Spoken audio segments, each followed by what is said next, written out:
Hi students, ఈరోజు general foundation course environment education అనే యూనిట్లో కాలుష్య నియంత్రణ చర్యలు అనే టాపిక్ను తీసుకోవడం జరిగింది. గత క్లాసులో కాలుష్యం ఎన్ని రకాలో తెలుసుకున్నాం. అనగా గాలి లేదా వాయు కాలుష్యం, నీటి కాలుష్యం, భూమి కాలుష్యం, ధ్వని కాలుష్యం, ఉష్ణ కాలుష్యం, రసాయనిక ఎరువుల క్రిమిసంహారక మందుల కాలుష్యం, రేడియేషన్ కాలుష్యం, కాంతి కాలుష్యం, ఇట్లా వివిధ రకాల కాలుష్యాల గురించి గత క్లాసులో తెలుసుకోవడం జరిగింది. ఈరోజు అటువంటి కాలుష్యకాలను పర్యావరణంలో పెరగకుండా ఎటువంటి చర్యలు తీసుకోవాలో చెప్పుకుందాం.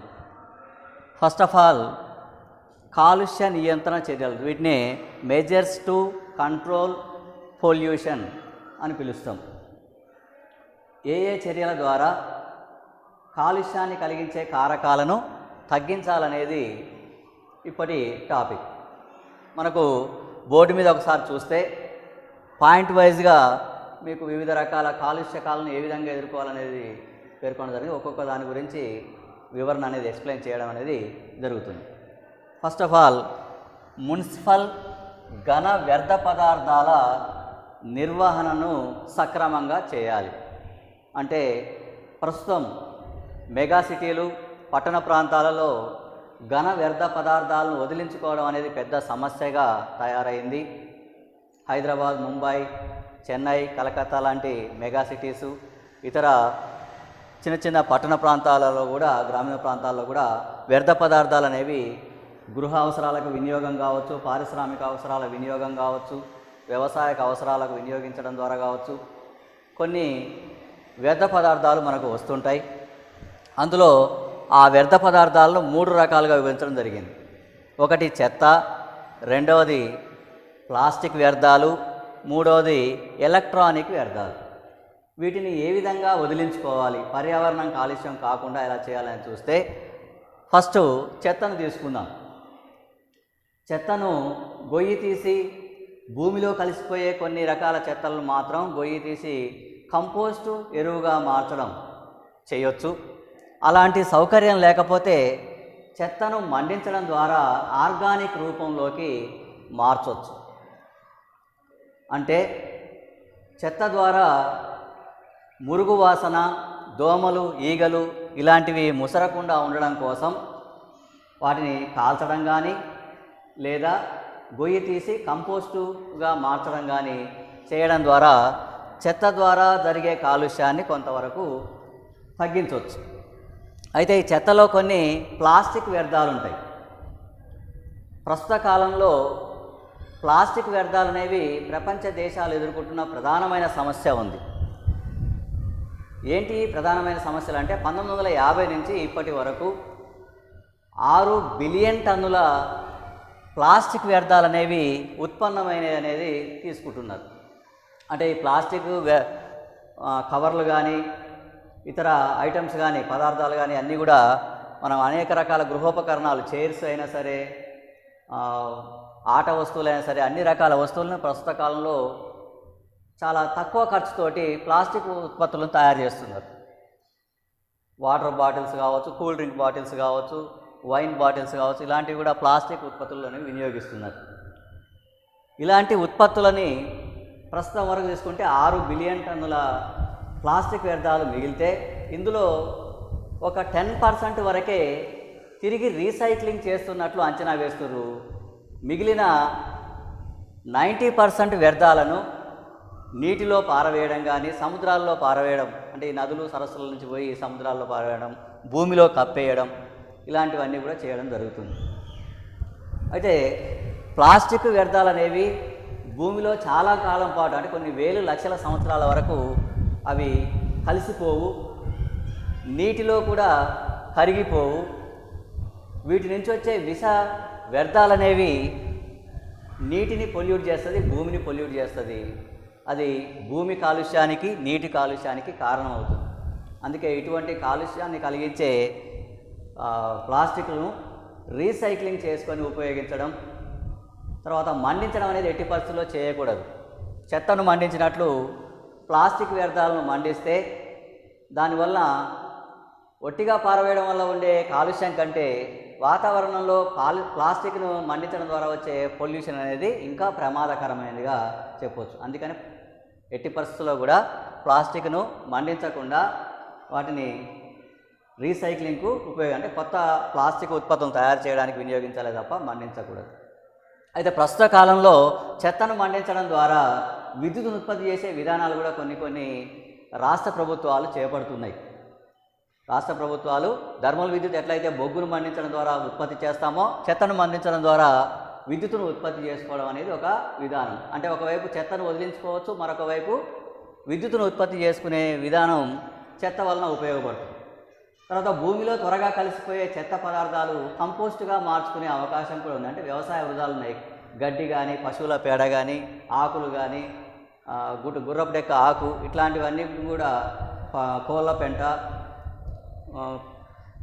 ఇంటి ముందర ఊడ్చిన కసుపు, అంటే రోజు మనకు ఇంట్లో కూరగాయల వ్యర్థాలు, తిన్న తర్వాత మిగిలిన ఆహార వ్యర్థాలు, ఇలాంటివన్నీ కూడా భూమిలో కప్పి ఒక 6 నెలలు 3 నెలల కాలం గడిచిన తర్వాత వినియోగిస్తే అది వ్యవసాయానికి మంచి పోషక విలువనిచ్చే ఎరువుగా ఉపయోగపడుతుంది. అంటే కంపోస్ట్గా గొయ్యి తీసి తయారు చేసే విధానానికి కూడా చెత్త ఉపయోగపడుతుంది. కానీ భూమిలో కలిసిపోయే చెత్తను, భూమిలో కలవని చెత్తను, అంటే ప్లాస్టిక్ మరియు ఎలక్ట్రానిక్ వ్యర్థాలను వేరు చేయాల్సిన అవసరం ఉంది. అన్నింటినీ ఒక దగ్గర కలిపేస్తే అది పొల్యూషన్కి ఎక్కువ దారితీస్తుంది.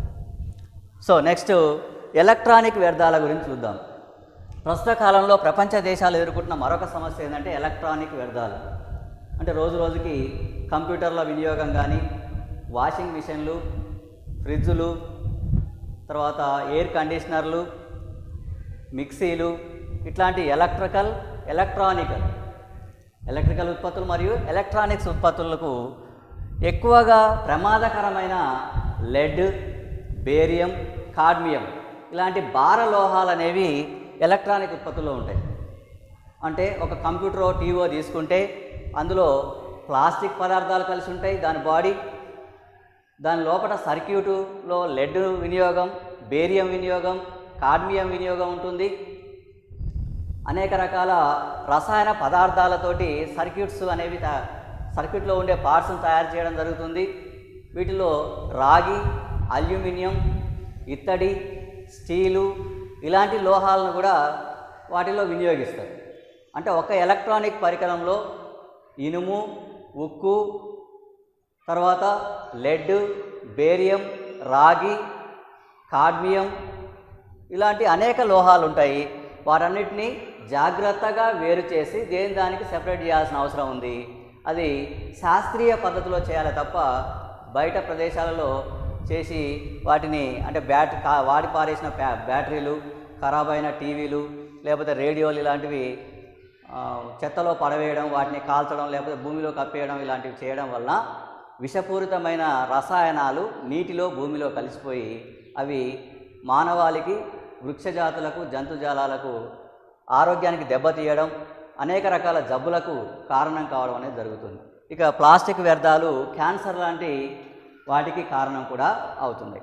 కాబట్టి ప్రస్తుత కాలంలో రోజుకి జనాభా పెరగడంతో పట్టణ ప్రాంతాలలో ఘన వ్యర్థ పదార్థాలు అనేవి ఎక్కువ అవుతున్నాయి. ఈ ఘన వ్యర్థ పదార్థాలను సేకరించడం, వేరు చేయడం, వదిలించుకోవడం అనేది ప్రస్తుత ప్రభుత్వాలకు పెద్ద సవాలుగా మిగిలిపోయింది. అయితే అభివృద్ధి చెందుతున్న దేశాల కంటే అభివృద్ధి చెందిన దేశాల్లోనే చెత్త పారవేయడం అనేది ఎక్కువ కనిపిస్తుంది. అభివృద్ధి చెందిన దేశాలు మహాసముద్రాలలో ప్రతి సంవత్సరం కొన్ని మిలియన్ టన్నుల చెత్తను, ప్లాస్టిక్ వ్యర్థాలను పారవేస్తూ ఉన్నాయి. అభివృద్ధి చెందుతున్న దేశాల చెత్త డంపింగ్ కంటే అభివృద్ధి చెందిన దేశాల్లో చెత్త డంపింగ్ అనేది ఎక్కువగా అనిపిస్తుంది. ప్రతి దేశంలో కూడా చెత్త డంపింగ్కు ప్రదేశం సెలెక్ట్కు కూడా చాలా ఇబ్బందికర పరిస్థితి. ఎందుకంటే జనాభా పెరుగుతున్న కొద్దీ ఖాళీ ప్రదేశాలు కరువు అవుతున్నాయి. నివాస ప్రాంతాలకు దగ్గరలో డంపింగ్ యార్డును నిర్వహించాలంటే ప్రజా వ్యతిరేకత కూడా మనకు కనిపిస్తుంది. ఇవన్నీ కూడా ప్రభుత్వాలకు సవాలుగా మారింది. అలాంటి సవాళ్ళను తీసుకొని గ్రామ పంచాయతీలు కానీ, మున్సిపాలిటీలు కానీ, మున్సిపల్ కార్పొరేషన్లు కానీ ఇవన్నీ కూడా వాటిని జాగ్రత్తగా సేకరించి చెత్తను వేరు చేసి విద్యుత్తును ఉత్పత్తి చేయడం కానీ, కంపోస్ట్ ఎరువును తయారు చేయడం కానీ, ప్లాస్టిక్ వ్యర్థాలను రీసైక్లింగ్ ఉపయోగించుకోవడం కానీ, ఎలక్ట్రానిక్ వ్యర్థాలను రసాయనాలను వేరు చేసి ప్లాస్టిక్ను, రాగి, ఇత్తడి, అల్యూమినియం, ఇనుము, ఉక్కు ఇలాంటి లోహాలను వేరు చేసి వినియోగించాల్సిన అవసరం ఉంది. అలా చేసినప్పుడు మాత్రమే కాలుష్యాన్ని నివారించగలుగుతాం. నెక్స్ట్ రెండవ అంశం ఆటోమొబైల్స్ వర్క్షాపులు. రోజు రోజుకి జనాభా పెరగడంతో ప్రతి ఒక్కరూ వాహన వినియోగం అనేది చేస్తున్నారు.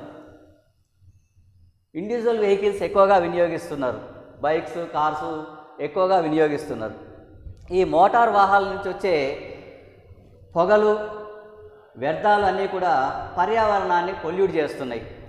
అంటే వాహనాల సంఖ్యను సాధ్యమైనంత వరకు తగ్గించాలి. మనకు తెలుసు ఢిల్లీలో వాహనాల సంఖ్య ఎక్కువై పొల్యూషన్ ఎక్కువగా ఉండడంతో కొంతకాలం అక్కడ వాహనాల రవాణాను నిషేధించడం కూడా, ప్రైవేట్ వాహనాలను రిజిస్ట్రేషన్ కూడా చేయడం కూడా నిషేధించడం జరిగింది. కాబట్టి రాబోయే కాలంలో ఇండివిజువల్ వాహనాలను ఎక్కువగా వినియోగించకుండా పట్టణ ప్రాంతాల్లో వాహనాల సంఖ్యను పెరగకుండా చూడాల్సిన అవసరం ఉంది. వాటిని ఎప్పటికప్పుడు రిపేర్ చేయించుకోవాలి. లేకపోతే ఖరాబ్ అయిన వెహికల్స్ ఇంధనం ఎక్కువగా వినియోగించడం, గాలిలో ఎక్కువ పొల్యూషన్ తీసుకురావడం, తర్వాత ధ్వని కాలుష్యం ఎక్కువ చేయడం, అంటే సైలెన్సర్ పోయిన వాహనాలు ఎక్కువ సౌండ్ను చేసి అది ఇతర వాహనదారులకు ఇబ్బంది కలిగించడం, వాళ్ళ ఆరోగ్యానికి భంగం కలిగించడం అనేది చేస్తున్నాయి. అలాంటివి కాకుండా ఉండాలంటే వాహనాలను ఎప్పటికప్పుడు మరమ్మతు చేయించుకోవాలి. కొత్త వాహనాలను ఆ పట్టణంలో ఉండే జనసంబంధాన్ని బట్టి ఎన్ని వాహనాలకు పర్మిషన్ ఇవ్వాలో అంతవరకు ఇవ్వాలి. పరిమితికి మించి వాహనాల రిజిస్ట్రేషన్ అనుమతించడం కూడా పొల్యూషన్కి కారణమవుతున్నాయి పెద్ద పెద్ద మెగా సిటీల్లో. ఇక వర్క్షాపులు, వాహనాలు రిపేర్ చేసే వర్క్షాపుల్లో కూడా వ్యర్థాలు ఎక్కువగా ఉంటున్నాయి. వీటిని సర్వీసింగ్ చేసే ఉద్దేశంతో కడిగినప్పుడు డీజిల్, పెట్రోల్ లాంటి వ్యర్థ పదార్థాలు, గ్రీజ్ లాంటి వ్యర్థ పదార్థాలు నీళ్ళలో కలిసి ఆ నీళ్లు మంచినీటి సరస్సుల్లో కానీ కాలువల్లో కానీ కలిసి అవి సముద్రపు నీటిని కూడా పొల్యూట్ చేస్తున్నాయి. అలా జరగకుండా చూడాల్సిన అవసరం ఉంది.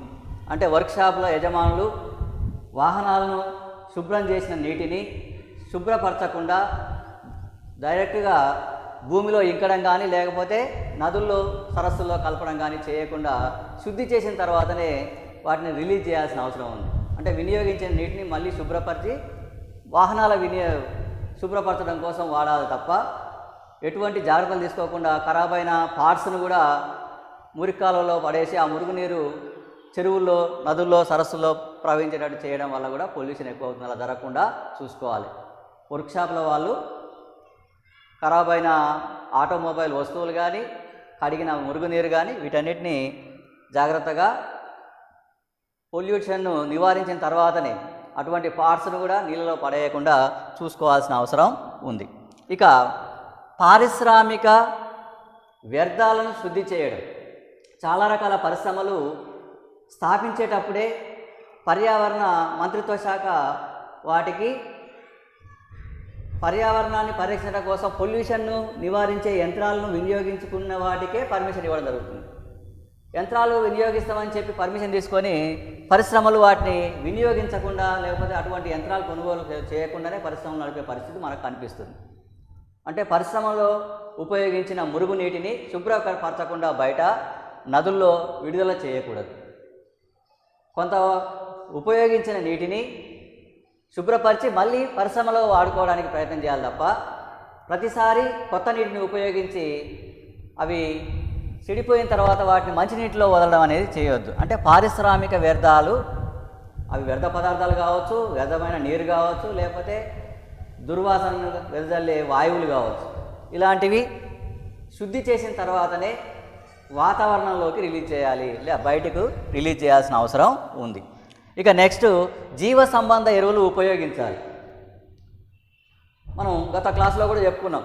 హరిత విప్లవం, గ్రీన్ రెవల్యూషన్ అనేది 1965 తర్వాత భారతదేశంలో ప్రవేశపెట్టబడింది. దీనివల్ల వ్యవసాయ ఉత్పత్తులు అనేక రెట్లు పెరిగినాయి, వ్యవసాయ ఉత్పాదకత పెరిగింది అంటున్నాం. ఈ వ్యవసాయ ఉత్పాదకత పెరగడంతో పాటు రసాయనిక ఎరువులు, క్రిమిసంహారక మందులు అధికంగా వినియోగించడం వలన మానవ ఆరోగ్యం, జంతుజాలాల ఆరోగ్యం కూడా, వృక్ష సంబంధమైన జీవులకు సంబంధించిన నీరు ఆరోగ్యానికి అంటే వృక్షాలకు ఆరోగ్యానికి పనికి రాకుండా నీరు పోయింది, వృక్షం పెరుగుదలకు పనికి రాకుండా భూమి పోయింది, పంట దిగుబడులకు పనికి రాకుండా భూమి నీరు మారింది. మానవునికి అనేక రకాల జబ్బులకు ఈ చెడిపోయిన నీరు అనేది కారణం అవుతుంది. అలా కాకుండా ఉండాలంటే రసాయనిక ఎరువులు, క్రిమిసంహారక మందుల వినియోగాన్ని మానేసి జీవ సంబంధమైన ఎరువులను మాత్రమే వాడాలి. అంటే పశువుల పేడతో తయారు చేసిన ఎరువులను ఉపయోగించాలి. తర్వాత పశువుల మూత్రంతో తయారు చేసిన వాటినే పెస్టిసైడ్గా అంటే పురుగు మందులుగా ఉపయోగించుకోవాలి. కాబట్టి రసాయన పదార్థాలతోటి పంటలు పండించినట్లయితే వాటి అవశేషాలు ఆహార పదార్థాల్లో, ఆహార ధాన్యాల్లో కూడా ఉండి అది మానవ ఆరోగ్యాన్ని దెబ్బతీస్తుంది. మానవులలో ఉపకాయం అంటే లావు కావడం అనే పరిస్థితి రసాయనిక ఎరువులు ఉపయోగించిన తర్వాతనే వస్తుంది. మానవుని యొక్క జీవనకాలం, లైఫ్ టైం తగ్గడానికి కూడా పెస్టిసైడ్స్ కారణం అవుతున్నాయి. అంటే పురుగు మందుల వల్లనే, పురుగు మందుల అవశేషాలు కూరగాయల్లో కానీ ఆహార పదార్థాల్లో కానీ చేరడం వల్ల అవి తిన్న మానవుల యొక్క ఆరోగ్యం క్షీణిస్తుంది. అనేక జబ్బుల పాలవుతారు, వారు జీవించే కాలం కూడా తగ్గుతుంది. ఇక నెక్స్ట్ భూ సంస్కరణలు అమలు చేయాలి. అంటే భూమి పంపిణీలో ఉండే అసమానతలు తగ్గించాలి. భూస్వాములకు 100 ఎకరాలు 1000 ఎకరాలు ఉండకుండా ప్రతి కుటుంబానికి, వ్యక్తికి ఉండవలసిన భూమి గరిష్ట పరిమితిని ప్రభుత్వం నిర్ణయించి భూమి లేని వాళ్లకు పంచడం ద్వారా భూమి పంపిణీలో అసమానత లేకుండా చేసినట్లయితే ఆర్థిక అసమానతలు లేకుండా చేయొచ్చు. భూమి వినియోగం కూడా సక్రమంగా ఉంటుంది. 100,000 ఎకరాలున్న భూస్వామి ఆ భూమిని సక్రమంగా వినియోగించుకోలేడు, దాన్ని కౌలుకి ఇస్తుంటాడు. కౌలుదారుడు శ్రద్ధతో సేద్యం చేయలేడు. అదే సొంతంగానే భావిస్తే ఆ భూమిలో అధిక దిగుబడిని సాధించడానికి రైతు కృషి చేయడం జరుగుతుంది. అంటే సాగు చేసే రైతుకు భూమిపైన యాజమాన్య హక్కు కల్పిస్తే దిగుబడి అనేక రెట్లు పెరుగుతుంది అనే ఉద్దేశంతో భూ సంస్కరణలు అమలు చేయాలని 1950లోనే భారత ప్రభుత్వం నిర్ణయించింది. అయితే ఇది సఫలీకృతం కాలేదు. వాటిని ఎప్పుడైనా సరే అమలు చేసి ఖాళీగా ఉన్న భూములు, భూ సంస్కరణల ద్వారా స్వాధీనం చేసుకున్న మిగులు భూముల్లో ప్రభుత్వం అడవులను పెంచాలి, చెట్లు ఎక్కువగా నాటాలి, భూమి లేని వారికి పంచాలి. దానివల్ల వ్యవసాయ దిగుబడి అనేక రెట్లు పెరగడం, గ్రీనరీ అనేది ఎక్కువ కావడం, సకాలంలో వర్షాలు పడడం అనేది జరుగుతుంది. ఆమ్ల వర్షాలు, అకాల వర్షాలు పడకుండా ఉండాలంటే భూమిని సద్వినియోగం చేసుకోవాలి. అందుకోసం భూ సంస్కరణలు అవసరం. తర్వాత మన చుట్టూ ఉన్న పరిసరాలని క్లీన్ అండ్ గ్రీన్గా ఉంచుకోవాలి. అంటే పరిశుభ్రంగా ఉంచుకోవాలి, ఖాళీ ప్రదేశాల్లో చెట్లు పెంచుకోవాలి. అవి రెండూ చేసుకుంటే స్వచ్ఛమైన గాలి, ఆక్సిజన్ అనేది లభిస్తుంది. మానవుని ఆరోగ్యానికి అది ఎంతో అవసరం. ప్రస్తుత కాలంలో పట్టణ ప్రాంతాల్లో, మెగా సిటీల్లో ప్రజలు జీవించడానికి ఇష్టపడటం లేదు. దానికి కారణం ఏంటంటే అక్కడ ఉండే పొల్యూషన్ వలన ఆయు ప్రమాణం తగ్గుతుంది. రిటైర్ అయిన తర్వాత చాలామంది వృద్ధాప్యంలో మారుమూల గ్రామీణ ప్రాంతాలకు, సముద్ర తీర ప్రాంతాలకు, గ్రీనరీ ఎక్కువగా ఉండే, అంటే చెట్లు ఎక్కువగా ఉండే ప్రాంతాలకు వలస వచ్చి అక్కడ స్థిర నివాసం ఏర్పరచుకోవడానికి ప్రయత్నం చేస్తారు. కాబట్టి అటువంటి పని ప్రతి ఒక్కరు చేయాలంటే మన పరిసర ప్రాంతాల్లో విరివిగా మొక్కలు నాటడం, వ్యర్థ పదార్థాలు, దుర్వాసన, మురుగునీరు లేకుండా క్లీన్ చేసుకోవడం అనేది చేయాలి. తర్వాత పర్యావరణ దినోత్సవాన్ని ప్రతి సంవత్సరం జూన్ 5న తప్పక నిర్వహించాలి. ఆ పర్యావరణ దినోత్సవం యొక్క ఇంపార్టెన్స్ను, ప్రాముఖ్యతను ప్రతి ఒక్కరికి తెలియజేయాలి. చెట్లు నాటడం అనేది చేపట్టాలి, చెట్లు నరకకూడదు అనే విషయాన్ని ప్రతి ఒక్కరికి తెలియజేయాలి. తర్వాత వ్యవసాయ రంగంలో ప్రతి కారుకి, అంటే ఖరీఫ్, రబీ 2 పంటలు కూడా ఒకే పంటను పండించకుండా పంట మార్పిడి విధానం చేపట్టాలి. ఒక పంట ఒకటేస్తే రెండో పంట ఇంకొకటి వేయాలి. ఒకటి వరి పండిస్తే ఇంకొకటి పత్తి, ఇంకొకటి మొక్కజొన్న, ఇట్లా పంట మార్పిడి చేయాలి. కొన్ని సందర్భాల్లో మిశ్రమ పంట విధానం చేయాలి. అంటే ఒకే పంటలో 2 రకాల పంటలు, ఉదాహరణకు కంది పంటను సాగు చేస్తూ అందులోని మధ్యలో దోసను సాగు చేయడం, కూరగాయలు. తర్వాత మినుము, కంది 2 ఒకేసారి సాగు చేయడం, అట్లాంటి వాటిని మిశ్రమ పంట సాగు అంటారు. అంటే ఒక పంట చేతికి రాకున్నా ఇంకొక పంట ద్వారానే రైతు నష్టపోకుండా ఉంటాడు. ఒకే పంట సాగు చేస్తే ఆ పంట దిగుబడి సక్రమంగా రాకపోతే రైతు నష్టపోయే ప్రమాదం ఎక్కువగా ఉంది. అదేవిధంగా పంట మార్పిడి చేసినప్పుడు భూమిలో ఉండే పోషక విలువలు, ఏ పంటకు అవసరమైన పోషక విలువలు ఆ పంట తీసుకుంటుంది. వరికి అవసరమైన పోషక విలువలు ఒక రకంగా ఉంటాయి, మినుము అవసరమైన పోషక విలువలు ఒక రకంగా ఉంటాయి, చెరకుకు అవసరమైన పోషక విలువలు ఒక రకంగా ఉంటాయి, మొక్కజొన్నకు అవసరమైన పోషక విలువలు ఒక రకంగా ఉంటాయి. కాబట్టి ఎప్పుడు వరి పండిస్తే వరికి అవసరమైన పోషక విలువలు ఆ భూమిలో లేకుండా పోయి వరి దిగుబడి తగ్గే ప్రమాదం ఉంది. భూమి యొక్క భౌతిక జీవన స్థితి పంటను పండించే శక్తి తగ్గి ఉత్పాదక శక్తి తగ్గుతుంది. అలా జరగకుండా ఉండాలంటే పంట మార్పిడి చేయడం, మిశ్రమ పంట సాగు చేయడం అనేది రైతులు చేపట్టాలి. అలా చేసినట్లయితే ఎరువులు ఎక్కువ వాడాల్సిన అవసరం ఉండదు, దిగుబడి కోసం పురుగు మందులు కొట్టాల్సిన అవసరం ఎక్కువ ఉండదు. తర్వాత పరిసరాలను పరిశుభ్రంగా ఉంచుకోవాలి, ఇంతకుముందే చెప్పిన క్లీన్ అండ్ గ్రీన్గా ఉంచుకోవాలని. అంతేకాకుండా మన ఇంట్లో ఎప్పటికప్పుడు న్యాప్స్ అనేవి రిపేర్కు గురవుతూ ఉంటాయి.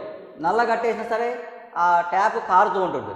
అలాంటి వాటిని రిపేర్ చేయించుకోవడం, కొత్త వాటిని బిగించుకోవడం చేస్తే నీరు వృధా కాకుండా ఎక్కువ నీరు ఒక దగ్గర చేరి ఈగలు దోమలు ఎక్కువ ప్రబలి మలేరియా టైఫాయిడ్ లాంటి జబ్బులు రాకుండా ఉండడం కోసం, నీటిని వృధా చేయకుండా ఉండడం కోసం ట్యాప్స్ రిపేరు చేసుకోవాలి. తర్వాత ఇండివిజువల్ వెహికల్స్ వినియోగించుకోవడానికి బదులు, అంటే ఒక కారు బైకో వాడడానికి బదులు ప్రజా రవాణా వ్యవస్థను మనం వాడుకున్నట్లయితే కాలుష్యాన్ని చాలా వరకు తగ్గించవచ్చు. ఫర్ ఎగ్జాంపుల్, ఒక ఆర్టీసీ బస్సులో 50 మంది ప్రయాణించవచ్చు అనుకుంటే 50 మంది 50 కార్లో 50 బైక్లో వేసుకొని పోయినప్పుడు వచ్చే పొల్యూషన్ కంటే ఒక బస్సు నడవడం వల్ల వచ్చే పొల్యూషన్ చాలా తక్కువ. అందుకని ప్రతి ఒక్కరు కూడా ప్రజా రవాణా వ్యవస్థను ఉపయోగించాలి. దానివల్ల పొల్యూషన్ని అంటే వాయు కాలుష్యం చాలా వరకు తగ్గుతుంది.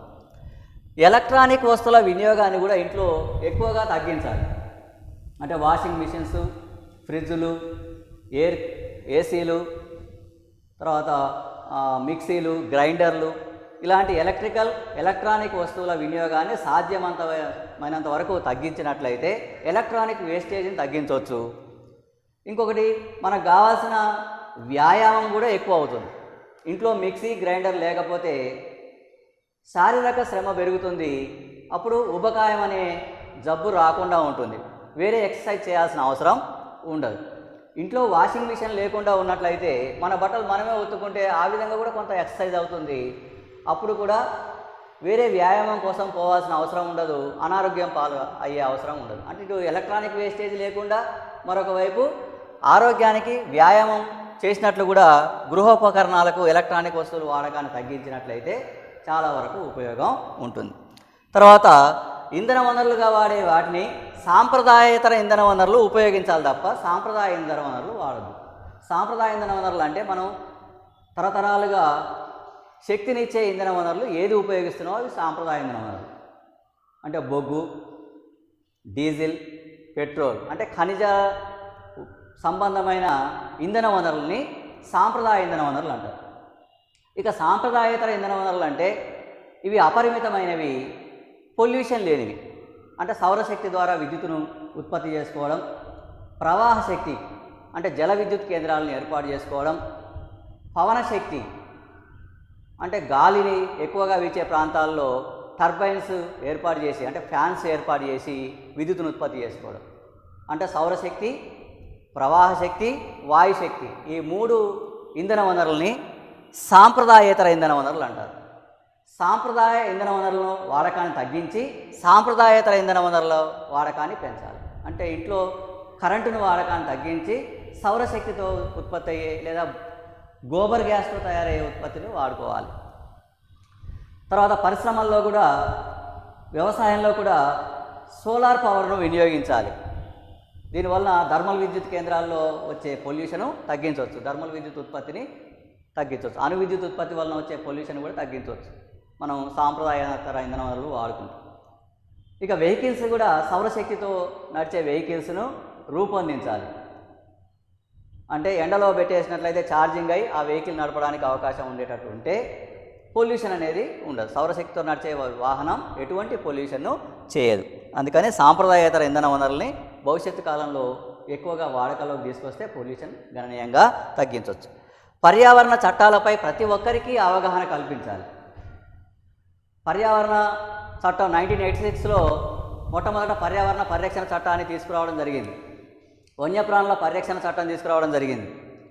ఈ వన్యప్రాణుల పరిరక్షణ చట్టం, పర్యావరణ పరిరక్షణ చట్టం ఇవి ఏం చెప్తున్నాయో పౌరులందరికీ తెలియజేసి వాటిని అతిక్రమించిన వాళ్ళకి ఎటువంటి శిక్షలు ఉంటాయో అవి తెలియజేసినట్లయితే పర్యావరణ పరిరక్షణకు ప్రతి ఒక్క పౌరుడు కృషి చేయడానికి అవకాశం ఉంటుంది. ఒకవైపు పర్యావరణ దినోత్సవం గురించి, క్లీన్ అండ్ గ్రీన్స్ కార్యక్రమం ప్రోత్సహించాల్సిన అవసరం గురించి, మరొక వైపున పర్యావరణ చట్టాలపై అతిక్రమించిన వాళ్ళకి ఎటువంటి శిక్షలు ఉంటాయో వాటి మీద అవగాహన కలిగించినట్లయితే మనం కాలుష్యాన్ని సాధ్యమంత వరకు తగ్గించవచ్చు, నియంత్రించవచ్చు. సో ఇది ఈరోజు క్లాసు. Thank you.